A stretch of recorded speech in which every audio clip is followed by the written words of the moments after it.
Okay, Peter Doyle, we're live. Welcome. Good to be here. Thanks for braving the traffic across the bridge all the way from Manly to Mascot. You know, it's a bit it's out not of the easy. way It's on not a easy. stinking hot Australian day. I asked Anthony before today, as I always do, about you, and he said to me, he's liked, he's loved, he's respected, he's a chef. And I Making want me blush. Yeah, he doesn't. He does compliment a lot of people, but you know the industry is full of amazing big personalities, and even for someone that like me that doesn't come from the industry, you are synonymous with cooking and hospitality in this country. But I want to just know a little bit about where it all came from, because you grew up on a farm in Leeton and, you know, became a legend in the industry, and your brother's also a very acclaimed chef. Where did the love of cooking come from? I have no idea. Really? Was it just a moment of madness? No, I mean, you hear all these stories about chefs, you know, growing up with their grandmother and, you know, in the kitchen when they're 3.5 weeks old and doing it by their Lakeburn strings and all that type of thing. But I didn't start cooking until I was nearly 20. Well, I was 20 actually. Yeah. And if you had have asked me a week before I started, I would have had no idea. I decided I was going to make that decision. As you brought up Greg, he knew what he wanted to do as soon as he left school. And really? So he wanted to be a chef, and so he was doing his apprenticeship. And so one day I sat down and I was working in the public service doing valuation. And I just thought, I don't want to do this. I'd rather go cooking as well. So yeah. Is Greg older than you? no, he's 2 years younger. 2 years. Yeah. So he looks a lot older, but we won't go there. well, that's the difference between a surfer and a rev head, as I understand. Absolutely. Although he is a surfer as well. Does he surf? Yeah. Mate, That's his first love. He's off the hook. He stopped cooking too, though. Yeah. Yeah. Well, he was. Yeah. I mean, he was interested in selling pier because he'd been there for quite a long time, and I think he was just a little bit ready to move on. Yeah. And it was just a lucky scenario, really. Someone walked in and made him an offer, and so okay, bingo, off he was off, and he's hasn't cooked since, basically. Yeah, it doesn't feel like it's ever worked as well since he walked out of it either. No, probably not. No, Yeah. well, it's a very specific site.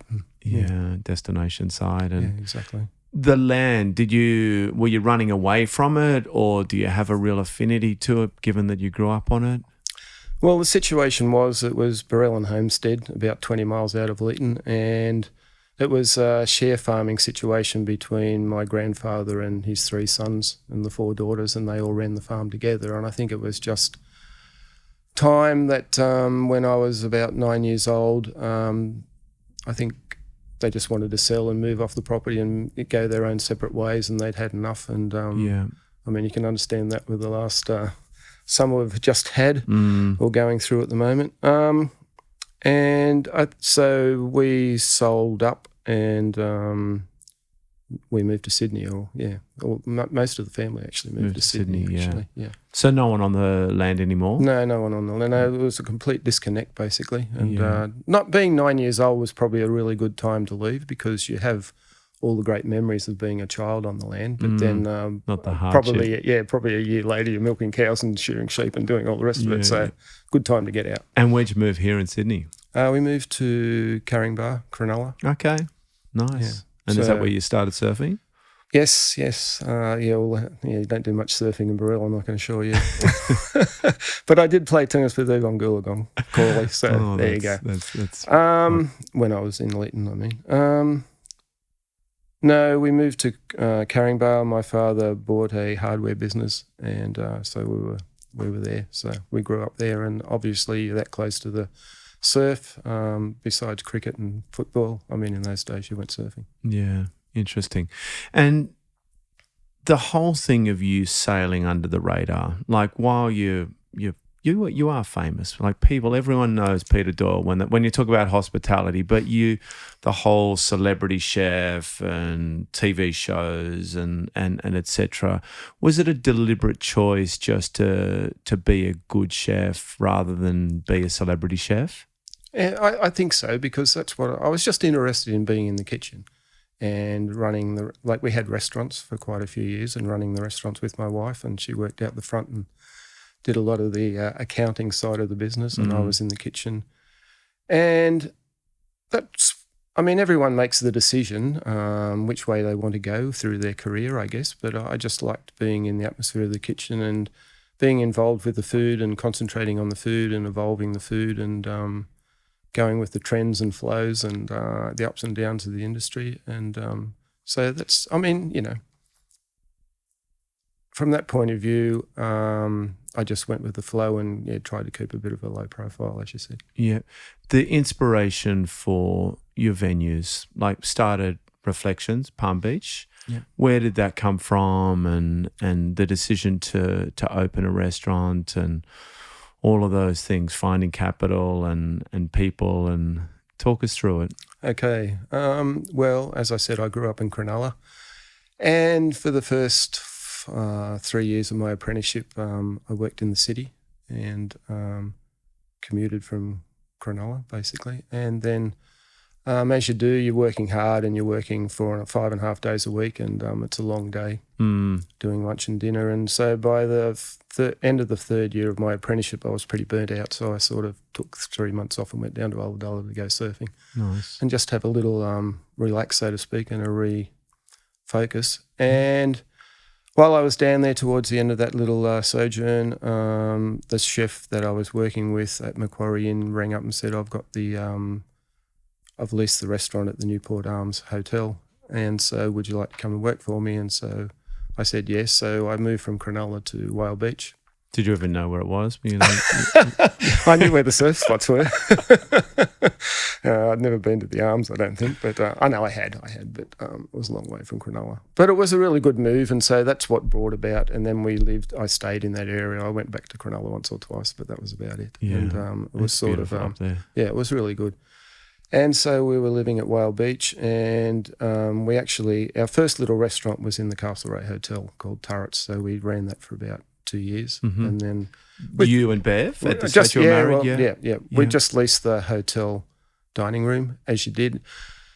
You've got to remember, in those days it was much more low-key, and I mean there was a little bit of a food revolution going on, and we were interested in branching out and breaking away from the sort of establishment or the apprenticeship era that we'd come up in. But we were all young and we didn't have any capital, and so there was an opportunity because a lot of the little hotel dining rooms on the corner pubs were available. They all had dining rooms, but they were all empty. So a few of us went in and we leased the one at the Castlereagh Hotel, and we did that for 20 months. And then because we were living at Whale Beach, we always thought it'd be great to have a restaurant at Palm Beach. So we started looking, and then there was an old fibro house, I should say, on a double block of ground on the corner, just near the RSL. And so we thought, okay, we'll go and make some inquiries, and we did some renovations, and it wasn't too expensive. So even though we had to transform the whole area, but it was still achievable. Yeah. And how long did you run that for? We lasted 5 years. Yeah. And then we had our 2 youngest children, and they were becoming sort of 3 and 4. And obviously they were going to start school. Yeah. And the other thing about Palm... Oh. Is that okay? It's all good, man. Okay. The other thing about Palm Beach is it's very intensive in summer. You work 7 days a week, and then you also are guaranteed trade on Friday, Saturday, Sunday. So that means you're working all the weekends. And we just thought if we could get a restaurant in the city, then we'd have sort of Sunday, Saturday off a little bit. Kids sport and all those critical things. That was part of the thing. And did you sell that business or? Yeah, we sold Reflections and moved to the city. We also had some really good customers who came to Turrets when they owned a few hospitals up and down the coast, and they came to our little restaurant, and every time they were in town, and then they came to Reflections a few times when they came to Sydney, and they said then he'd sold all the hotels, sorry, and he said if you ever think of moving to town, well maybe we could go into partnership, and so we sort of thought about that for a while, and then we did that. Yep. And who was the driving force from a business perspective? Was it you or Bev or both of you?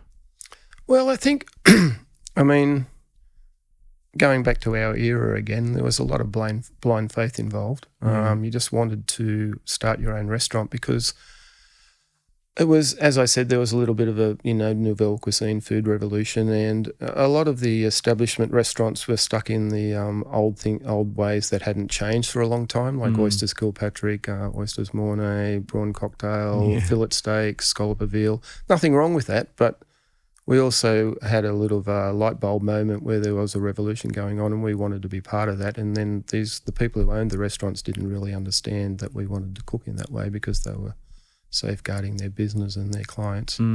So the only way you could do it was sort of branch out and start your own business. And so we did that, and it was an exciting time. So getting back to the driving force, blind faith, and you just go in and have complete faith in yourself, really. We didn't do much market research or anything like that. So, and then we soon realised that Palm Beach is very seasonal, because it doesn't matter what you do in the middle of winter. You're only busy Friday night, Saturday, Sunday. Yeah, not as populated it is these days either. No, exactly. Yeah, there was a lot of holiday houses. Social media for cheap marketing. And so the move to the city, like Cicada was ultimately what the restaurant became, yeah. But was there an iteration before that? Yeah, there was. Venue? It was a very famous restaurant that had been there for a long time when we took it over, called Trianon. Yeah. And it was pretty run down, or very run down. And foolishly, we overcapitalised on making it look like what we thought would be nice. And it was also a stepping stone to everyone of my generation were aspired to have this really classic, a classy restaurant, so to speak, because there weren't that many around. And 2 months after we opened, of course, we had the 87 stock market crash, and so 2 years later we're paying 25% interest rates and stuff like that. So it was all a bit of a learning curve. Yeah, well, it was, and so it was ridiculous because it was very hard to make your commitments and pay off the loan. You sort of you ran the business, and the business was okay, but then it was hard to pay off the capital investment. Yeah. And also during that time, it was the first time in Sydney that it had really happened that people still wanted to go out, but they didn't really, because every time fine dining is very dependent on great economic times. Yeah. And so that's why it goes up and down. And you had the FBT introduction back then too. Like it was a double whammy, wasn't it? The stock market crash and the introduction of FBT that really hammered hospitality. Yeah, so it was all good fun. But but you always clearly made a living from it. No, yes. Well, we got there and we just saved up, and we knew we wanted to change. And so then we had the goal of Cicada in mind. What I was alluding to was that was sort of the rebirth of, or the birth of the brasserie era, like Bayswater Brasserie and Macleay Street Bistro and little bistros all around. Greg even had a couple of bistros. And so people still wanted to go out, but they didn't want to pay that much money. They wanted to go, a little bit more casual. So that whole generation happened then, which was really exciting as well. Yeah. So that's what sort of brought Australian cuisine into the one era, for want of a better word, with Neil Perry doing his thing and everyone else doing their thing. Yeah. Did it allow you to have a lifestyle that let you travel and things, or were you really tied to the restaurant 365? We were very fortunate in some ways because we weren't making $1 million, but someone out there was looking after us a little bit, and we won a few trips to Europe here and there and things like that. So through your fame, or just through? You don't no, like we won a couple of prizes. The first Wine List of the Year award, we won that, and then the inaugural one, and then there was Dessert Chef of whatever, and we won that, and then Seppelt's had a thing and we won that, and then and then the benefit of that was a trip. Yeah, fantastic. So that sort of supplemented, and we had so it was really good. Yeah. And did the kids follow you into hospitality, or were they wise enough to see how hard you had to work? Yeah. No, our oldest daughter, Renee, she worked even at Reflections. Yeah. So she's worked with us for about 10 years, and at Cicada, and a little bit at Est even at the beginning for about 12 months, 18 months. The other, Tom and Lana, were smart enough to just work they worked at Est during their apprenticeship. While they were going to university, and another couple of restaurants as well. But they didn't really, they did a really good job, but they weren't that focused on it. Mind you, they love going out to restaurants, but sure they do, don't we all? Yeah. The decision to move away from having your own venue and partner up with Justin and Merivale? Was it because you were fatigued or because of the allure of such a innovative organisation? No, it was just a situation that arose, really. After Cicada, we went into Celsius at the Radisson Hotel when it first opened in 2000, just after the Olympics, or just before the Olympics, as everything did in Sydney. And then there was that vacuum after the Olympics, unfortunately, for about 6 or 8 months. And we were there for 3 years, and it was a nice little business, and it wasn't really growing though, but it was a nice little, as I said, we were very busy for lunch every day. Yeah. And dinners were a little bit up and down, but it was viable and it was going really well. And literally, just as we were about to sign our second 3-year lease, I had a telephone call from Mr. John, and he said, would you be interested in coming and working at Est and running it? And I said, no, not really. We're about to sign a lease. And then he rang back a week later and said, well, at least come and speak to us. Yeah. So was Mr. John a friend or was he a customer? No, he'd been into Celsius a few times, and they'd been, as a family, they used to come to Trianon and things like that. What year was this? 2003. Yeah. So then I went over and we had a bit of a meeting, so to speak, and we went home and thought about it, and it just made sense in a way. Okay, here's an opportunity. We can, there's a lot less involved.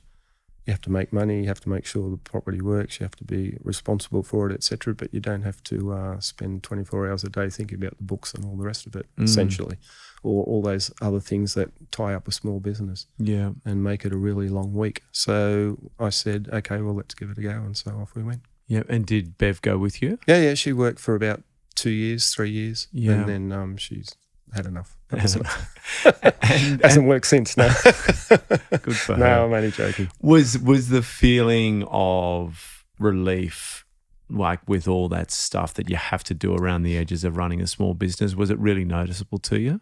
It was, in that it let you focus on running the restaurant and running, like being responsible for the front of house and the restaurant and the quick cooking and the menu and the kitchen and all those other things that are involved. But it lets you focus on that. And so it was also, like, Celsius was a really nice restaurant and we were doing really good food, I think. And I was very proud of that restaurant. Yeah. And but then to take it to the venue of Est with one of the most beautiful dining rooms in Sydney and the backup of Merivale and their input and, like, behind the scenes, there's a lot of, like, working for a big company helps you out a lot at the end of the week, because there's less work to do in some ways in some parts of the business. So it was a really good move and it worked really well, and the input and the trade and all that type of thing was really good, and it was an immediate success. So that was good. Yeah, well, I don't think he's fired at many, has he? Not that I've noticed. Was it a really well-oiled machine even back then? No, it was anything but. I mean, I can't speak out of turn because Justin will get upset. But no, that's why they asked me to come over. To bring some structure and some experience. Because it hadn't really worked from the day dot. Like, it was the only part of the building that wasn't really working. And Justin he doesn't like fine dining. That's not his favourite thing. He likes really good food and he likes a bit of a casual surrounding. A toddy style of dining. Yeah, he likes all that, like, just below, but still totally professional. Great food. And great food, great atmosphere, great surroundings, great atmosphere, all that type of thing. But he, so they had this fine dining restaurant that hadn't really worked, and then so it was a bit of, I don't know, and so it was going nowhere basically, and so we moved in and we tried to revamp it a little bit, and it took a little while, but I mean, at least we did have a name, and so there was a bit of publicity generated, and people knew we moved, and then we brought all our Celsius trade over that came to lunch, and so all of a sudden, bang, it was busy every day for lunch. And so that was a great starting point, and then dinner sort of looked after itself. So. And what did you love most about, you mentioned obviously doing all the infrastructure that comes with working with a group like Merivale. Outside of that, what did you really love about working in a group as opposed to being the sole owner and responsible for a venue of your own? Well, I mean, to Justin's total credit, the company has grown in an amazing way since we came on in 2003. I mean, they were just getting there. They'd only opened establishment in 2000, and like we got there in 2003, and they were just starting to sort of find their feet and get everything organised. And because to Justin and Mr. John's credit, like they sort of ran it as a bit of a feel good company, and that atmosphere still prevails in Merivale today, and that's what makes the whole place work, because there is that Merivale culture of you have to be professional, but you're supposed to be having a little bit of a good time as well. Yeah, like you're happy to come to work. Yeah, whatever. And that only happens if the backup is really, really good. And so if you need something, Justin will look at it and he knows what's needed, and there's always enough of everything to help. Like if you need 6 bowls instead of 2, well, you have 6 bowls, because it makes life easier, but it not only makes life easier, it makes things more efficient. Yeah. So that's breaking it down to the nth degree. But other than that, so the company has grown amazingly. But he's also, to his credit, as I said, he's never been scared to put into place all the things that he needs to do that to make it grow. Like if there's a new system that needs to be done and it costs a fortune, well, eventually it'll come into being because they can see the benefits of it, and it makes the whole company work better. And everyone, I think, who works in the company realises that, and so that the backup's there. The other side of that is they make you work really hard. But that's part of business. And so they want results, but then you also have their full support. Yeah.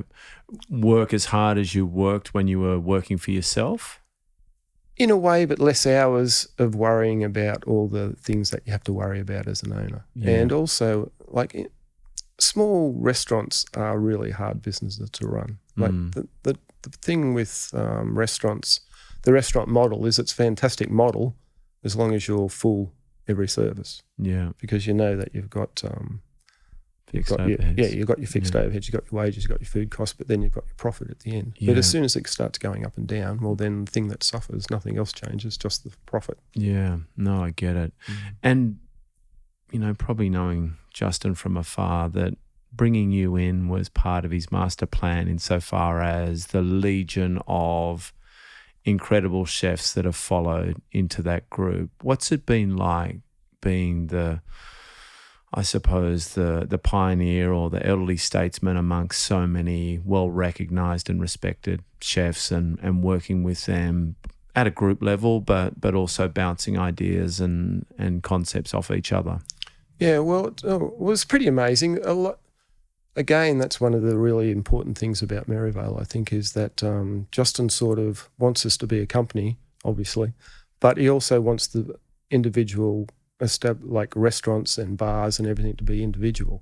So there is a sort of group mentality, but there's also an individual, you look after this, you look after that, and you look after that. And then that's, like, say, you get a little bit of Merivale in every venue, but you also get a lot of individuality, which I think is really important. Yeah. They're not trying to be, McDonald's where everything's the same every day and things like that. I've lost the train of thought, sorry. No. It was exactly along those themes, that you've got this pool of amazing chefs, but you do seem to have people, the Dans and Danielles and Jordans and there's so many others in there that seem to maintain their individuality, and I was curious about how the group and Justin's been able to do that. Because they have there's a head chefs a group now, and they meet every week or once or twice, even whatever.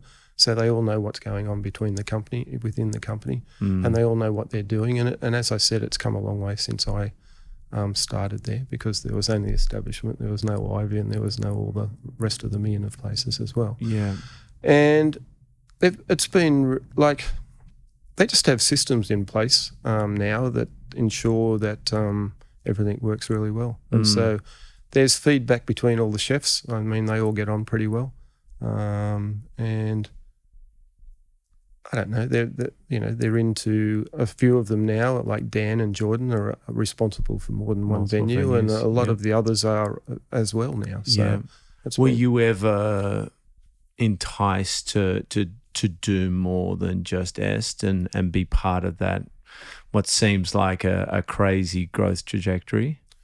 When Ivy opened, I helped with Mad Cow for a little bit. In Paddington? No, in Ivy. In Ivy. So there was a grill house called Mad Cow. Okay, yeah. And but in the end, the chef wants to do what he wants to do a little bit. So I helped establish it a little bit and had some input into the menu and sort of directed it a little bit. But then I'm not that way inclined in so many ways. I'd rather just look after what I have to look after and do it well, go for a surf in the morning and then go to work.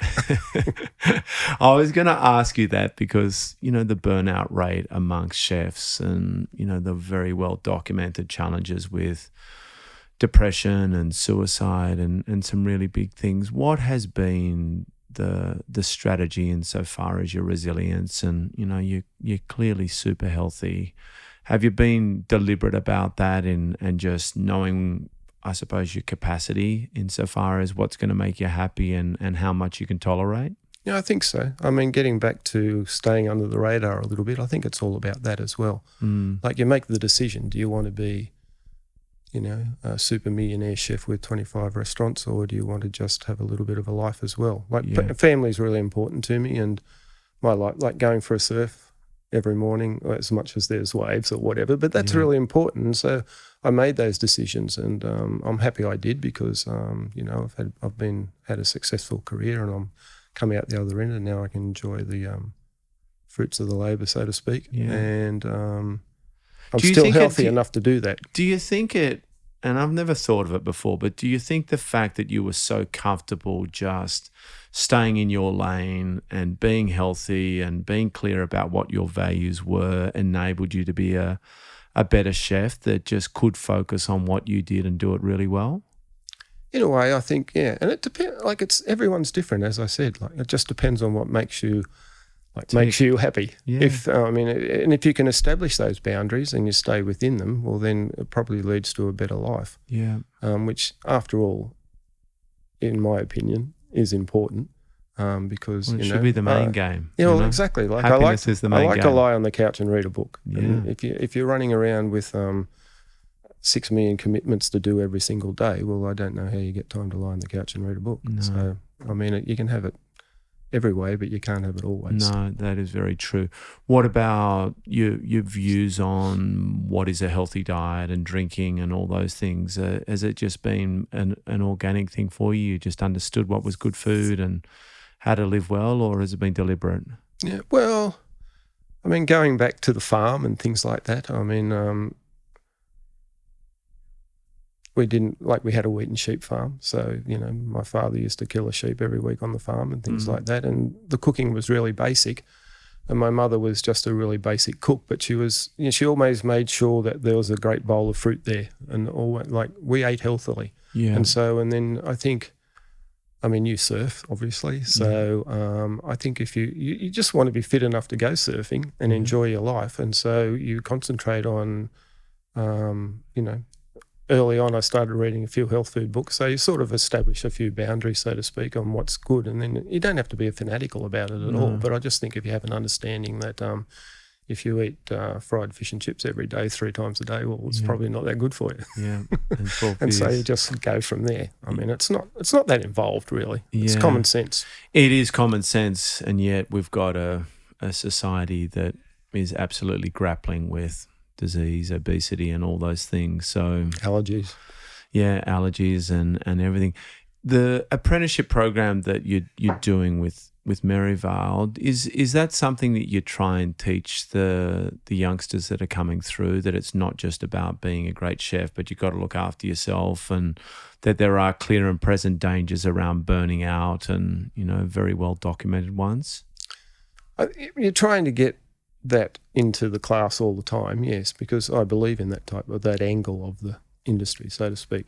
So you're trying to make it clear, you wonder whether they're listening most of the time, because everybody's it's been interesting. I've been doing it for a year now, and you've come across, we took 20 students on at the beginning of the year, another 20 in halfway through the year. So we've had sort of 40 apprentices. How long is it? A year? Is it a year program? No, well, it takes about 18 months. 18 months. Yeah, so okay. TAFE, 15 months anyway. Yeah. because we can fast track it a little bit. It's still a 3-year apprenticeship. So you're still trying to, it's not just about cooking, like trying to make them aware. Exactly. And I think the industry is changing in a lot of ways as well. Like there's been a little bit of a, not a crackdown, but, awareness of you can't work 80 hours a week necessarily. Yeah. You're supposed to. So there's a lot of places are cutting down to 40, 45 hours a week and making life, that will make life a lot better for a lot of industry people. Yeah, and I suppose the guys that are at the top of the tree, turn that back on, Louis, are reasonably healthy human beings, and people like Lennox Hasty and Dan and Jordan and those guys that, clearly they're doing something right, that despite working very hard, they've got families and, they seem to be healthy, and so that people can look up to them, and it's not the, God bless him, Anthony Bourdain's of sex, drugs and rock and roll. But if that's your icon, then you're probably going to follow in the same footsteps. Yeah, whatever industry you're in, really. So, the kitchens and can attract that kind of thing a little bit, in that it's a high pressure situation, and so you can get people who are hyperactive, enjoy that situation for a certain amount of time, but then it starts to play on them. So it's a little bit of a double-edged sword. Yeah. Are you missing the kitchen at all? No, not really. No. I was there for a long time. How many years did you do? 40? 40 plus, really. That's crazy, man. Yeah. Do you cook at home? Oh, well, I have to now because Beverly gave up cooking. Really? So. Just gave it up? Was that in the contract? Well, it must have been because I'm doing it. I think we better get Bev in here and have an intervention. Yeah. No. But and just doing the apprenticeship course has been interesting, so that, because it's made me aware. It's interesting because you learn all the basics, because that's what you teach at the apprenticeship school, and you go through your career. But now I'm back to teaching the basics again, but it makes you realise that you maybe haven't done some of the basics. So I've been in the kitchen catching up. Oh, I'm doing that next week. I better know what I'm talking about. Yeah. So I better go and practice a little bit. So that's been interesting as well, and enjoyable, I must say. I bet. And was the thinking by Justin and Merivale and the guys that the apprenticeship program that's run publicly just wasn't of a high enough standard, that you wanted to do something better and, I suppose, be taught by the people that have been great in the industry, as opposed to, with no disrespect, people that just wanted to teach? I think it was a little bit of that, but it was also there's just not enough chefs in the industry as a whole. And Merivale, they're all working at Merivale. That's why. Yeah, well, we'll soon find out. How many have you got? I noticed a big. I noticed a big ad in the paper the other day for Crown. So then that'll suck up everyone from whenever they start doing things. That's very true. And so, like the Star did when that first happened. Yeah. But so because of this lack of chefs around, they've been spending time going to Dubai to find chefs, and Mexico to find chefs, and Nepal to find chefs, and things like that. So that's very cost involved. And then we thought, well, it's probably about time to start generating some homegrown talent as well, who are already know the culture, et cetera, and are in place. Albeit it's a little bit hard because a lot of the young people who want to be apprentice chefs live a long way from the city now. Yeah. So are they travelling in to do it? Yeah, well, some of them are. Yeah. But that's a bit of a bugbear of the whole generation of apprentices at the moment across the board, I think.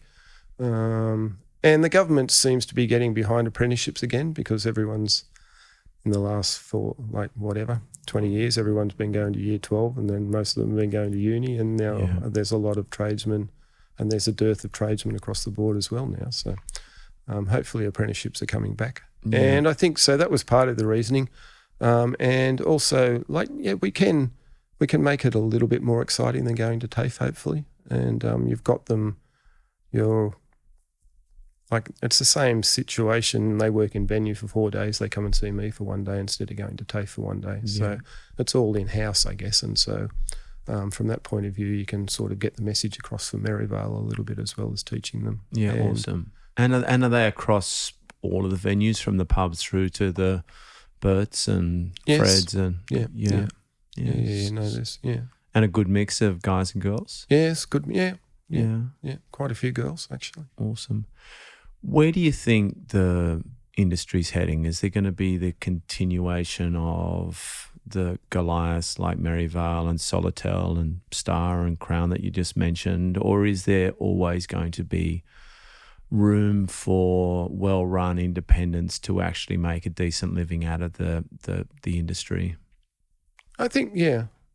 Who knows? I hate these kind of questions because I haven't got a crystal ball, so I don't really know. I know, but you've been on both sides, Yeah. and you must have a feel of, if I had my time again, I'd do it all the same way again, or if I had the opportunity to go and work for a Merivale, I would have chosen that earlier in my career. No, I think it's important that, I mean, heaven forbid you don't want Merivale and Solitel and all the rest of the groups dominating the entire industry, because otherwise you want that individuality. You need those little people who are willing to go out and put their whole heart and soul into it and give you their individuality. And it's also really important, like Merivale, I think, has been really good at making sure that the service is really good and friendly and professional and making you feel at home. Yeah. But a lot of groups, you see staff going through the motions, and you get that atmosphere as soon as you sit down, like, okay, I'm here, but I'm just a number, really. Yeah. And that's the worst thing that can happen. And that if you do that in a small restaurant, you'll only be there for 3 weeks because you'll go out of business. So that's what you need, that interaction, make people feel at home, all that type of thing. And I think that comes from an individual restaurant. So hopefully they'll always be there. And I'm sure they will be. And it's almost going back to now a little bit to like Beverly and I, where we had a 25-seat lunch restaurant and as our first restaurant. But people, to counteract all the overheads of a small business, there seems to be a few people popping up where there's the front of house and the chef, and they're the owners, and maybe they've only got one or two staff because they're only doing 15 people. Yeah. So that's a new model that's arising as well. So that'll be interesting to see how that pans out. Yeah, and I think even, people that have a go and go broke or whatever, like, sometimes they're good lessons in life. Like, you don't wish them on anybody, but they can make for incredibly great business people or incredibly great chefs and, great parents, great people. And you don't want to say to everyone, don't do it because there's a safer way to do it. No, of course not. Yeah. And I mean, that's what life's about. It's all about ups and downs. Yeah, it's not just one big bowl of cherries, is it? No. We're hoping that it's ups this year. Yeah. And what about on the supplier side? Like, you've been working with Merivale for God, how many years is it now? 15 years. Yeah. The suppliers, are you seeing there, that smaller independents like us are, becoming less, and the bigger groups like the Andrews that are owned by JBSs and these global conglomerates, that they're becoming more and more prevalent? I'm sure Anthony won't let that happen. He'll fight. He definitely will fight.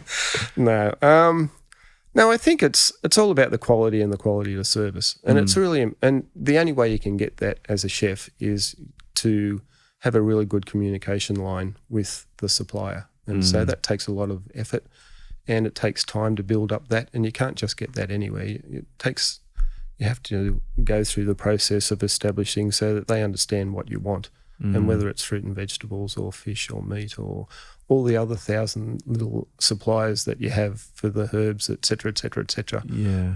It's all about that. And if that disappears and it all becomes, Coles and Woolies or whatever, well then, as good as they are and as amazing as they've progressed as well, you still want that direct line of communication and understanding and backup that you need things in. So a little bit hard to find.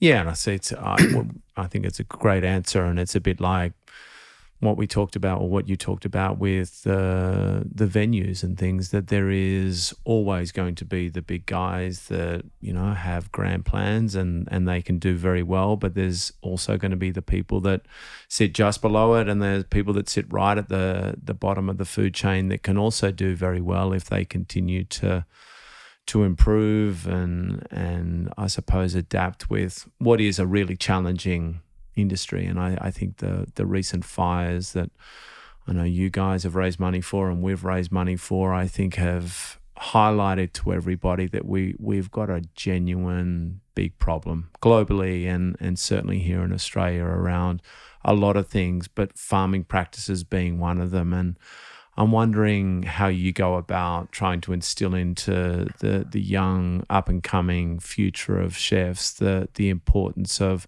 not just getting quality food, but understanding how that food is grown.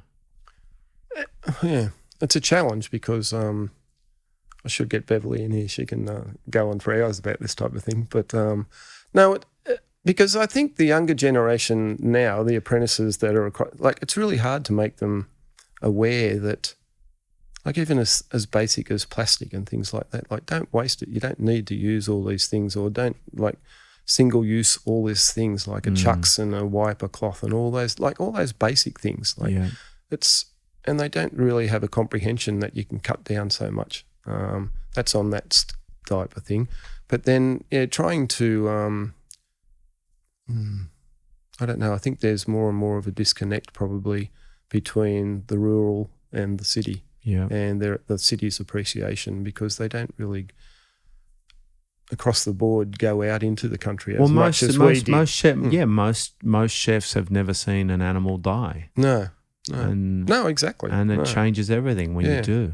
And a lot of the apprentices aren't even that aware of all the vegetables that are available, all the fruits that are available. Like, you think if you're going into an industry and that's going to be your industry career, you would have a basic vision that you wanted to learn all that thing, but I'm finding that's a little bit narrow in a lot of the apprentices, and so they need to open up a little bit, and I'm trying to make them aware of that. Yeah.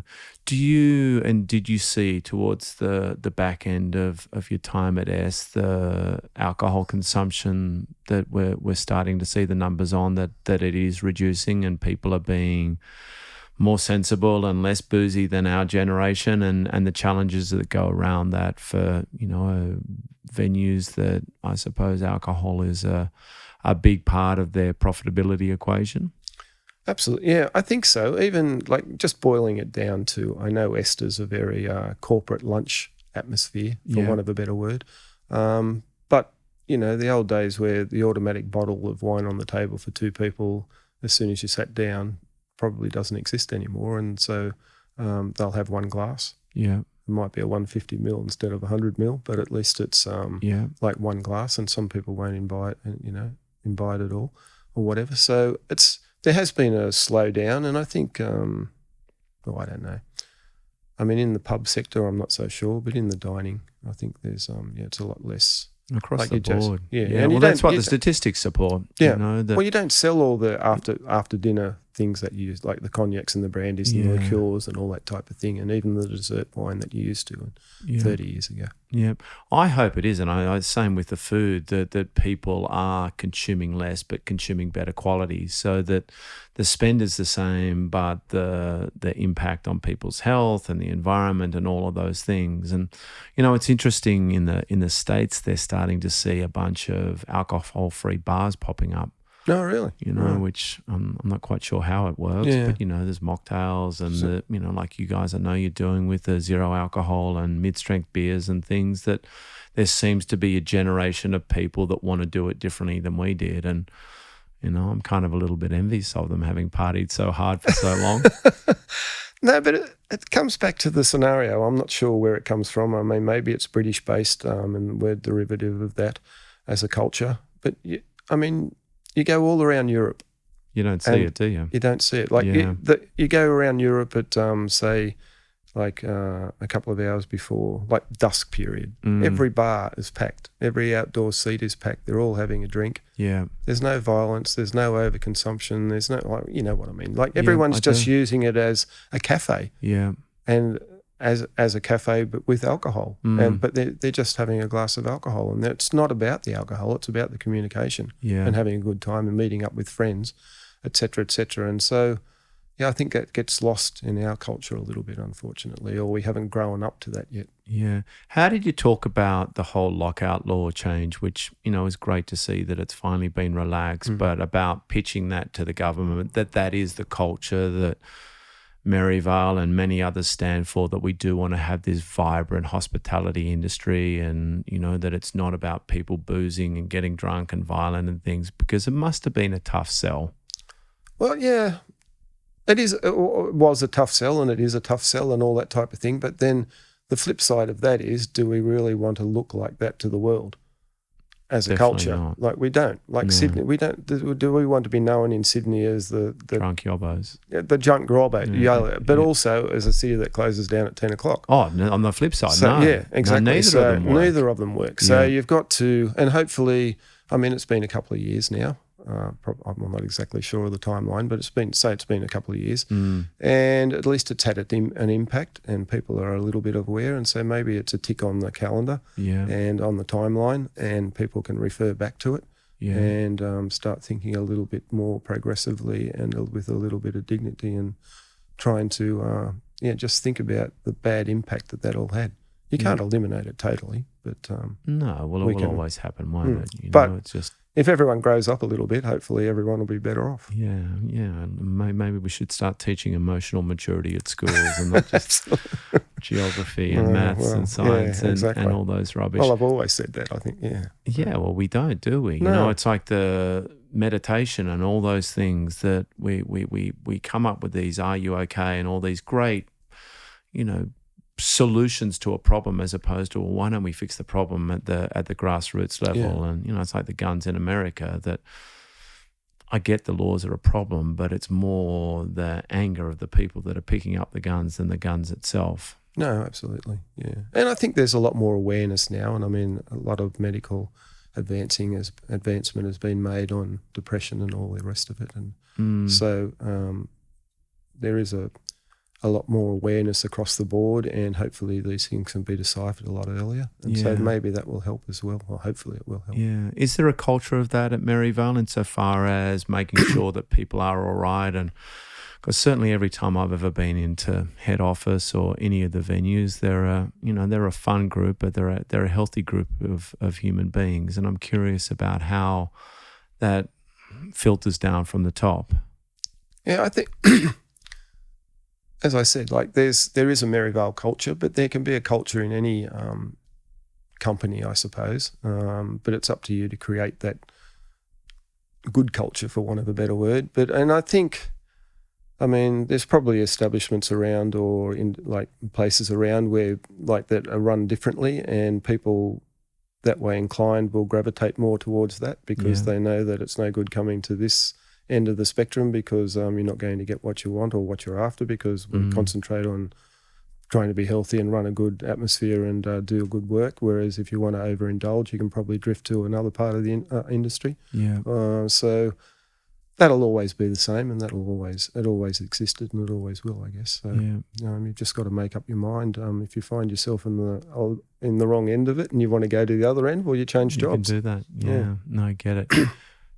What's in store for you, Pete? Like you obviously got your hands full with the apprenticeship program. You're happy doing that for the foreseeable future, or is there any chance we're going to see you behind or in the kitchen again? No, you're done. More likely in the Towie surfing. Yeah, exactly. No, I mean, I'm not overly busy with the apprenticeship school. It's a couple of days a week, but that suits me fine, and it still seems to it's been really good, because instead of going cold turkey, so to speak, and doing nothing, or wondering if you're going to survive or not survive, with yourself, and whether you're got enough things to do, it's given me a focus for a few days of the week, and you can even think about it on the other days when you're not doing it. But are you doing anything else around the edges? No, just that and relaxing. No. I mean, I've had to do a few functions here and there, but I'm sort of over that too. I'd rather just podcasts from annoying meat suppliers. And on really hot days, from one end of town to the other, but we won't go there. And tell me, your man are going to win the comp this year or not? Well, see, that's a touchy point. I moved from Cronulla to... Well, Cronulla won't, man, so I think you better put your money on Manly. Moved from Cronulla to Manly, but the only time Cronulla, until that glorious day a few years ago where we actually won after 50 years. It was pretty amazing. The only two times we've been in the grand final against Manly, and we're not very happy about that. So I can't go for Manly. Really? Even though you live there? That's disgraceful, man. No, it's logical. Let's speak to Des. Amazing. Pete, thanks for coming on, mate. It's very generous of you, and I know it's hot out there, but congratulations on everything you've done, and I'm really stoked. We're all really stoked that you've got a big part to play in you know, not just the cooking skills of young chefs coming through, but their emotional intelligence and, you know, their integrity and all those things. And, you know, it's encouraging for us to see that. All right. Thank you. My pleasure.